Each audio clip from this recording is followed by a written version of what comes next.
एक वाल्मिक याने काही कागदपत्रांची मागणी केली होती आणि त्या सगळ्या कागदपत्रांची जंत्री आज सीआयडी तर्फे आम्ही न्यायालयात सादर केली।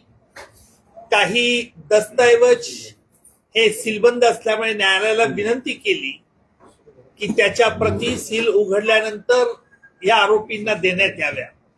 आरोपी वाल्मिक याने या खटल्यातून मला निर्दोष मुक्त करावे, कारण माझ्या विरुद्ध कोणताही प्राथमिक पुरावा नाही अशा तऱ्हेचा न्यायालयात अर्ज केलेला आहे। या अर्जावरती न्यायालयाने सीआयडीचं म्हणणं मागितलेलं आहे, जे सीआयडीचं म्हणणं येत्या 24 तारखेला न्यायालयात हजर केलं जाईल।